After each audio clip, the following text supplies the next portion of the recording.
पिछले कुछ दिनों में भारत ने फिर से इतिहास रचा है। ये रचा है चेस यानी शतरंज के खेल में। सिंगापुर में आयोजित वर्ल्ड चेस चैंपियनशिप जीतकर डी गुकेश यानी डोमा राजू गुकेश विश्व चैंपियनशिप जीतने वाले भारत के दूसरे खिलाड़ी बन चुके हैं। शतरंज के इतिहास के बारे में जानते हैं? अगर नहीं जानते तो चलिए बताते हैं इसके बारे में, पर उससे पहले आप सभी का इन्फो ग्लोब की वीडियो में हार्दिक स्वागत है। बात करेंगे एक ऐसे खेल की जो न केवल बौद्धिक कौशल का प्रतीक है बल्कि जिसका इतिहास भी उतना ही अद्भुत और रोचक है।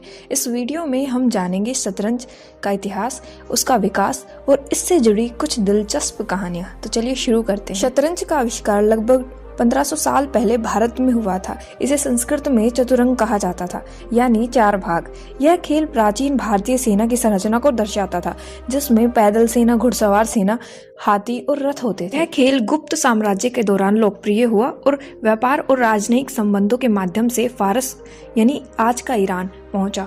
फारस में इसे शतरंज कहा गया। अब अरबों ने फारस पर विजय प्राप्त की तो शतरंज उनके साम्राज्य का हिस्सा बन गया और यूरोप और एशिया में फैल गया। शतरंज के नियम और स्वरूप समय के साथ बदलते गए। फारसियों ने शाहमात का चलन शुरू किया, जिसका अर्थ है राजा का अंत। 15वीं शताब्दी में यूरोप में यानी में रानी क्वीन का महत्व बढ़ा और आधुनिक शतरंज का प्रारूप विकसित हुआ। 19वीं शताब्दी में शतरंज को एक प्रतिस्पर्धात्मक खेल के रूप में मान्यता मिली। 1886 में पहला आधिकारिक विश्व शतरंज चैंपियनशिप आयोजित हुआ। आज शतरंज को डिजिटल युग ने भी व्यापक बना दिया, जहां ऑनलाइन प्लेटफॉर्म पर लाखों लोग इसे खेलते हैं। इससे जुड़ी एक मशहूर कहानी है। ये है राजा शेर शाह सूरी की और हुमायूं की। कहा जाता है कि शेर शाह सूरी ने शतरंज की रणनीतियों का उपयोग कर हुमायूं को पराजित किया था। दिलचस्प कहानी चतुरंग के आविष्कार और राजा के बीच की है।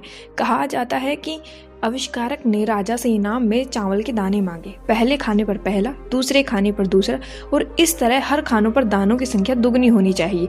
राजा ने यह मांग स्वीकार की, लेकिन जल्दी उसे समझ में आ गया कि दानों की संख्या इतनी बढ़ जाएगी कि पूरा साम्राज्य इसे पूरा नहीं कर पाएगा। यह कहानी शतरंज की जटिलता और गणितीय सोच को दर्शाती है। तो दोस्तों, शतरंज सिर्फ एक खेल नहीं, यह हमारी संस्कृति, इतिहास और बौद्धिक कौशल का प्रतीक है। यह खेल हमें सिखाता है कि रणनीति और धैर्य से बड़ी चुनौतियों को पार किया जा सकता है। धन्यवाद।